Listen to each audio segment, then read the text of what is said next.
I'm Lee Bernhard, Dean of the Greenspun College of Urban Affairs, and I want to welcome you to another edition of the Urban Report. Urban Report is designed to showcase faculty and members of the university and to provide an opportunity for us to talk to people in the community about what we do and about the community and how we impact the community. And today, in this edition, we have a faculty member who has a joint appointment and is also a graduate of the university, Bernhard. Bo is an associate professor and in the hotel college, and also has a position in the sociology department in the College of Liberal Arts. Is that correct? That's correct. Those are all That's correct, right. yes. And you went to Harvard and then you came back. I did. I actually, more important than all of those biographical details is the fact that I'm actually native Las Vegan. I grew up here and my parents grew up here, and so yeah, I went away to school and started studying actually this urban center and the gaming industry, which has increasingly become a global one, but it made sense to come back here to do my work.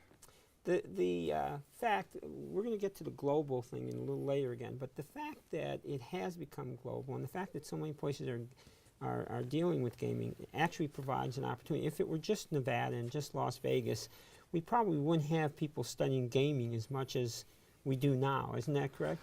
Very much so. I tell my students that we have entire programs that study the impact of film in society and sport in society. These are major social institutions, and of course we should be studying those. Gaming as a global force has become in size and in scope something every bit as large as those industries, and yet we have relatively few academic centers that do work academically to study the impacts and to look at the sort of nuances of how this industry plays out in society. We're fortunate here at UNLV to have one that we believe is quite strong. Right, and we have it. It's a strong program, and it crosses a series of colleges. It's not just unique to a particular college, although you're at the Fulton, right? I am. The Fulton building and part of and director of the gaming research there. Research Institute, right? Yeah. We have historians that do great work. David Schwartz does great work on the history of the gaming industry. We have economists who do work on the economic impacts. We have political scientists, and each of these are sort of useful lenses, we like to tell our students, to bring certain aspects of the global gaming industry into focus. And so cross-disciplinary is more than sort of a buzz phrase that we're supposed to utter every few sentences as academics. It really ends up being a productive way to look at something as complex as gambling and the global gaming industry. Let's stay on this global gaming. It may not be the order that we may have talked about, but let's talk about it since we're focused on the global. So we have this global industry, largely, in a sense, starting from here. Isn't that correct? So. Yeah, and when you think about it, I was just in Minneapolis, and they're so proud of 3M and Target, and they're sort of local companies. And if we were in Detroit having this conversation, certainly Ford and Chevrolet would be a part of that conversation.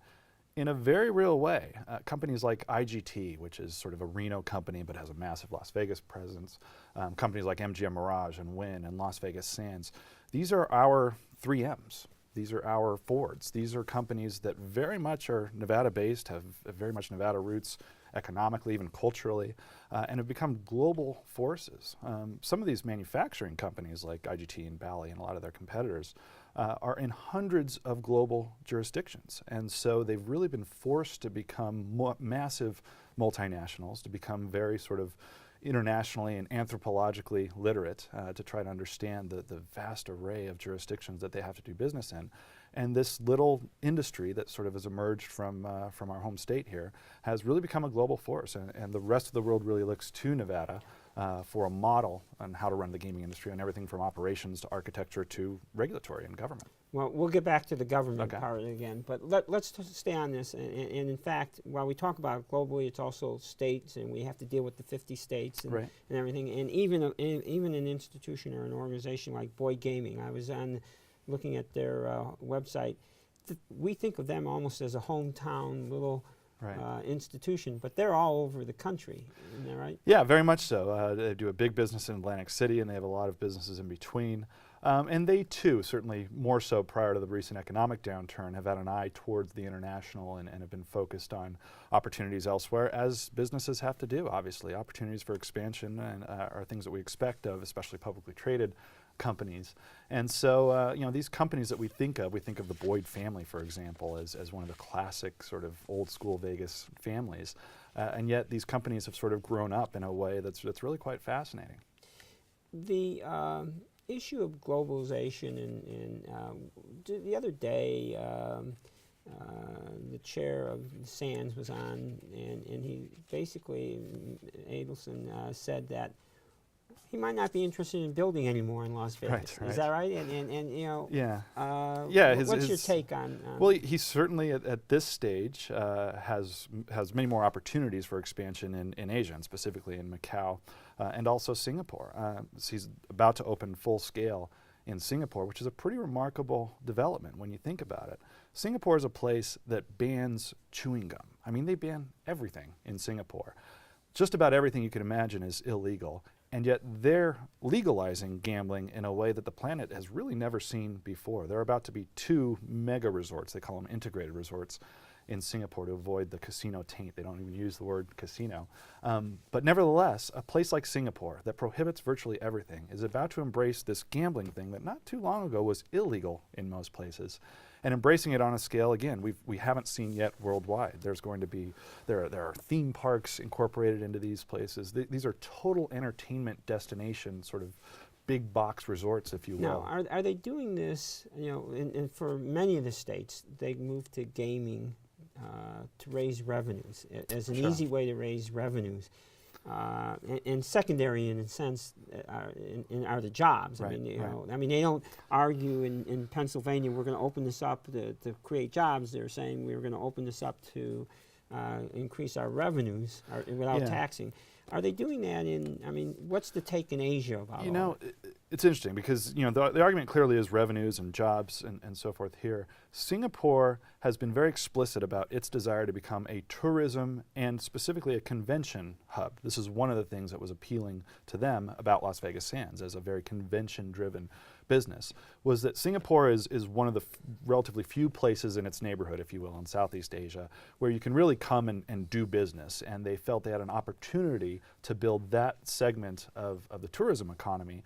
And then in trying to study sort of how to grow their tourism industry, they decided, you know, this gaming thing actually is a real impressive engine that drives a lot of tourism industries worldwide.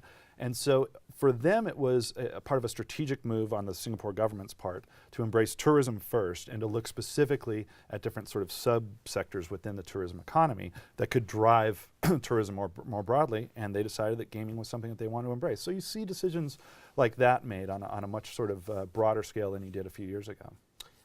If we were to think about, you mentioned about our globalization, and you mentioned about how we could think about Minneapolis and 3M and Detroit. Right.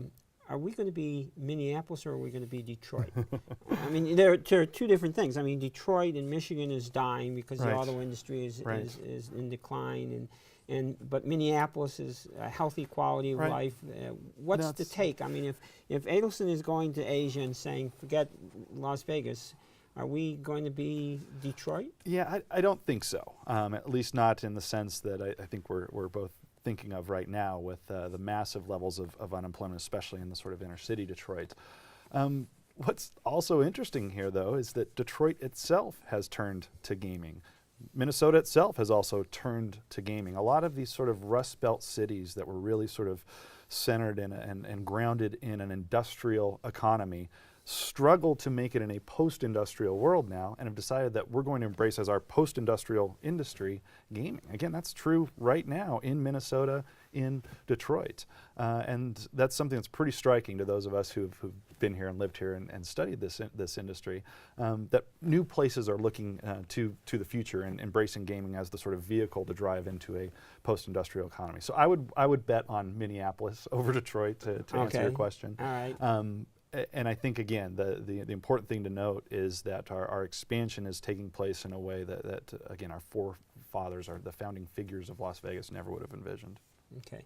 Well, you know, part of what we're going to be looking at in a few seconds, a story by a student who went to Washington and interviewed Ferenc Ferenkov, who is an important part of American history and involved with the President Reagan and is now the president or chair of the American Gaming Association, Right.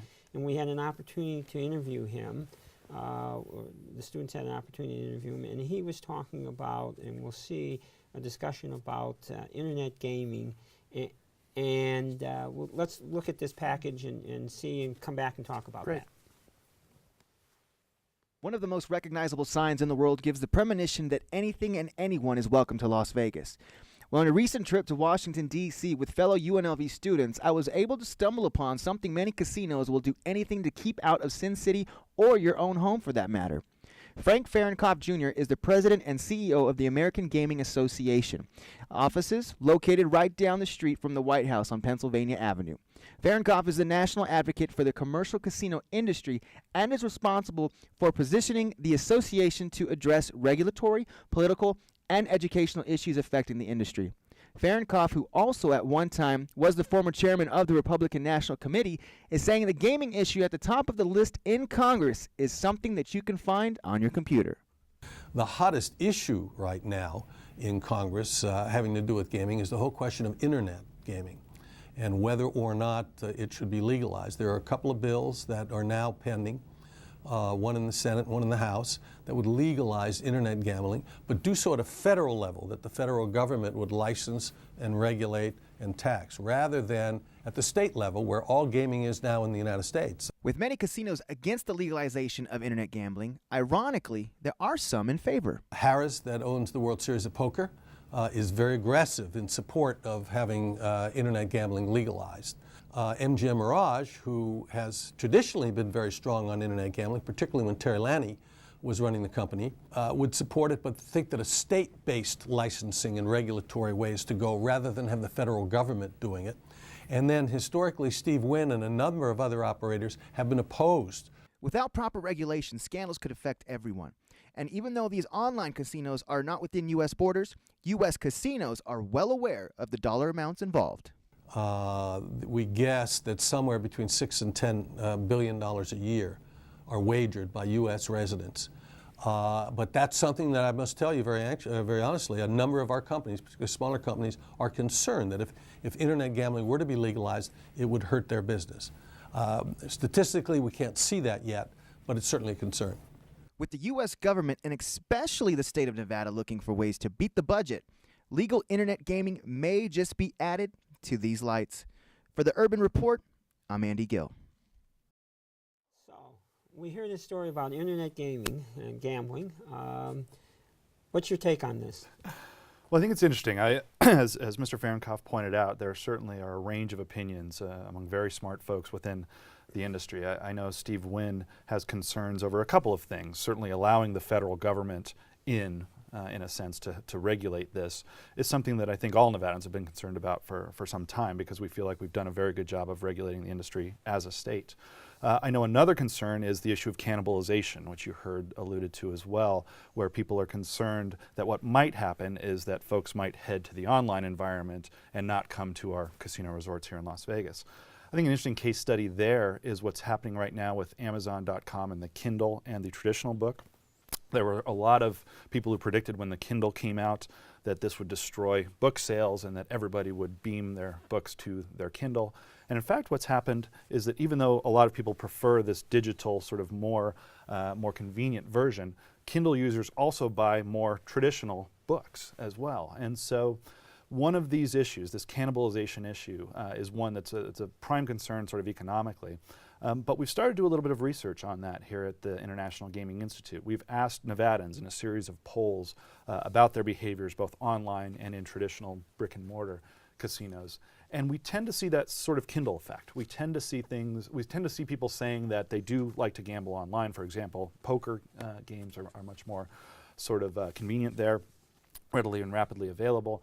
But they also like to go into the Red Rock Station casino when they like to have a real live game, and they like to play the version of the game where they can read the other players. And so it could well be that these sort of complement each other rather than cannibalize. And traditionally that's been the case in the gaming industry. We've been concerned here in Las Vegas that with the expansion of gaming worldwide, people wouldn't want to come to Las Vegas anymore. When in fact what's happened is, as more people have been sort of exposed to gaming as recreational activity, more people have in fact wanted to come to sort of the mecca of gaming here in Las Vegas. So your take is that it's not necessarily going to be a negative for our gaming industry. I think if we do it right, it can be. Certainly, the regulatory issues are a concern. The federal government has not as yet been involved in gaming as it is in many other countries around the world, and so certainly that's a concern.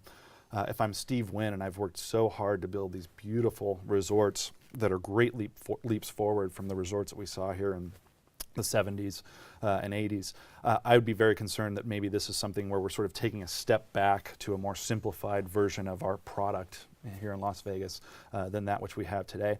But despite all that, it's impossible to envision a future where the internet is less, not more involved in our future, generally and for the gaming industry. So it's one of those things we can't hide from. It's not one of these things where it's going to disappear if we don't decide to engage it. So as Mr. Fahrenkopf says, now this is a time where this is to be engaged. And Senator Frank, certainly in the Obama administration to some degree, have contributed their thoughts on this. The Bush administration contributed their thoughts as well. They were mostly down on internet gaming. And so these are some of the key debates sort of at the Fahrenkopf level today. Well, when we talk about that, there are a couple things I want to get and discuss in this whole thing, but one of them is, in my mind, it raises a question of societal impact. You know, when we want to gamble, we have to go out of the house, we have to go down to the casino, or we have to drive someplace. You know, you talk about Minneapolis, you just can't go around the corner on that. What's going to be the societal impact when we can just nice and easily get onto the internet and gamble? Yeah, this is the concern, is that internet gambling makes gambling far, far more accessible than it is today.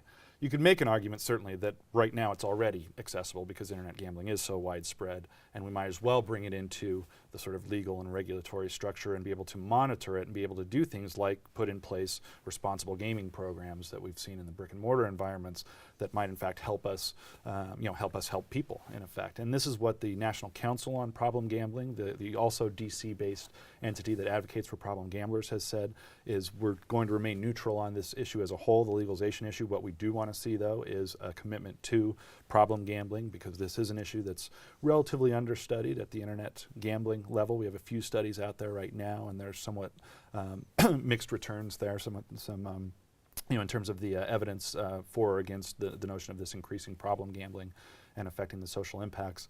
So this is something we're going to have to keep our finger on the pulse of. So, but the question for, again, problem gambling, if we talk about it, is it just that the ease of access, or is it also the fact that they're just by themselves and they can play all day long, maybe? Or I mean, I don't do it, and so I don't know. I mean, how easy is it to get the money? I mean, or whatever in this thing. Yeah, you have to either access credit or banks or various programs online that allow you to they're sort of virtual banks, and so that's a concern as well. To the degree you can sort of directly access a bank account and then potentially drain that bank account, clearly that's a concern. For problem gamblers, it really is different than the way that you and I gamble. They gamble to go someplace that we can't access. And we probably have seen this in most of our worlds with alcoholism. Problem drinkers drink in a way that the rest of us don't, and that in fact takes them to a place that's pretty special. We're starting to understand sort of neurologically that place that problem gamblers go. And what remains to be seen is the degree to which the internet environment sort of facilitates that. A lot of problem gamblers gamble to escape. They don't gamble for a high or a rush, but they gamble to sort of zone out. They gamble for an anesthesia rather than for a high. And it remains to be seen whether online gambling allows for that sort of disengagement effect that we see neurologically and behaviorally with problem gamblers. This is another one of those great unanswered questions. I hate to be one of these academics that always says, we need to do more research on this. Right. But one of the exciting things, and for me and my students, is that this field of gambling studies is really just sort of in its infancy. And so there are a lot of really interesting research questions that remain to be answered. Okay. Let me follow up on another thing that you mentioned and we saw in the Fahrenkopf. What's the position about the state versus the federal government? I mean, if it's international and it's on the internet, it would seem pretty hard that the states could really be regulating it. Don't you think that it almost has to be Well, national, the federal government? One of the concerns is the degree to which we have the experience, at the state level, and we've sort of, through trial and error, arrived in a pretty good place relative to government regulation of this industry. The federal government hasn't as yet done this and hasn't gotten involved in the regulation and monitoring and taxing and all these other issues. And so I think in Nevada, we've arrived at a good place. One of the things that's interesting to me today, as we tape this, President Obama's in town, and certainly he's been criticized for the comments that he's made about the gaming industry, or about Las Vegas, I suppose, more specifically. But Las Vegas and the gaming industry is actually, for those who criticize it, it's actually a pretty good case study in the key question that faces us today in America, which is, in essence, what should we allow the private sector to do, and how much should the government have a say in sort of overseeing and regulating what the private sector does? Right. So let me stop you for a second, and you brought up now two things that we want to talk about here. Okay, one is the issue of Obama, and the other is the issue of the role of government in society. Let's take the Obama one and say, is this a fair criticism by Mayor Goodman that he's really hurt, not just Mayor Goodman, the governor has said this too, that he's really hurt Las Vegas and that he's misguided and... Right. And no, I think it's a bit harsh. I think that the power of the Las Vegas brand and of the gambling brand more generally has far more inertia and momentum than these sort of offhanded comments that have been made. It's also interesting to me that nobody mentions the fact that John McCain, when he was running for president on his presidential campaign website, argued that we had a casino culture, that all of us were sort of, as an economy in the United States, that we suffered from this sort of casino thinking, and it was saying much the same thing that Obama said, that we shouldn't get sort of wrapped up in that type of thinking. But again, for both of these folks, and there are people on the left and people on the right who sort of criticize this casino culture or this overly speculative economic mindset that we've seen over the past few years, and sort of tracing it back to Las Vegas and or the expansion of gambling, when you look at the history of the gaming industry, we didn't always do it particularly well. We weren't very good at or very sort of serious about regulation until really about the 1980s. And it's a vast oversimplification, but here's a quick and dirty history of the global gaming industry. The pre-regulatory days, actually pretty small potatoes, not very profitable period of time. Once the gaming industry got serious about regulation and got good at regulation, we're talking really about the 1980s, it's not a coincidence that from that moment onward, massive profits, massive global expansion. So the period of time that we've been regulated, associated with very large profits, which of course runs counter to a lot of economic ideology that suggests that, in fact, more regulation means lower profits. And there were a lot of reasons why we saw greater profits in this post sort of mid-1980s era. Steve Wynn is one of these reasons. The monopolistic markets that existed in a lot of places in that period certainly contributed to as well. I'm oversimplifying, but it's very striking that we've done this dance pretty well. If our concern is sort of how to regulate, we've done it pretty well. I mean, I think this is really interesting because people don't really think about this very often. We have the Gaming Commission. It's a government organization, and we rely on it to control the industry, and we have great faith in this particular government industry. Right, and again, that faith stems from a long-standing sort of trial and error process where pioneering figures like Shannon Bybee, who is one of the regulators in this key period I was referencing earlier, who also happens to have founded the International Gaming Institute here on campus, people like Shannon Bybee, our current executive director at the Gaming Institute, Patricia Becker. Harry Reid was a regulator at one point earlier in his career. By virtue of, again, making mistakes and figuring out how best to sort of oversee this gambling thing, we in Nevada have actually developed a model that the rest of the world turns to. In many cases, international jurisdictions and other state jurisdictions will so directly implement the Nevada regulations they'll neglect to take out the word Nevada. And so it's literally that much of an embrace of our government approach to what's become a massive international industry. And it allowed big corporations to develop and people to have a sense that we can invest in this industry. Prior to that, it was sort of shady, and we didn't know Right. whether we could invest or should invest Right. or even create a corporation. Yeah, and again, not to sort of get ideological here, but the suggestion I think in general would be that the heavier government regulation, the less you would see investment and development. Well, casinos, we've seen some Just of the the most opposite. massive, developments anywhere on the planet. City Center certainly is a classic example. And I think very few people would argue against the notion that the gaming industry is one of the most heavily regulated, if not the most heavily regulated, in the American economy. So this, again, is an example of this dance being done pretty gracefully and in a way you don't hear a lot about when you're listening to sound bites from Obama or from McCain, for that matter, saying that we sort of have all succumbed to this sort of gambling impulse and we're all sort of caught up in this casino thinking. Again, that ignores a very important point here, that in fact the key question of our times right now is how much should the government get involved, and how much should we have our hands Right. off and let Well, the we're private gonna sector do its thing. we're gonna have to wrap this up, but and this is fascinating. We'll have to have you come back and talk Sure, about sure. other aspects of this and go into more detail about gaming and the role of gaming in Nevada and the role of gaming in society, in the larger society. And we appreciate you being here. Thank you. This ends our segment of Urban Report, and I would like you to, if you have some ideas about what we should be looking at and studying or talking about, to email me at lee.bernick, B-E-R-N-I-C-K, @unlv.edu. Again, we appreciate you watching the Urban Report. Thank you.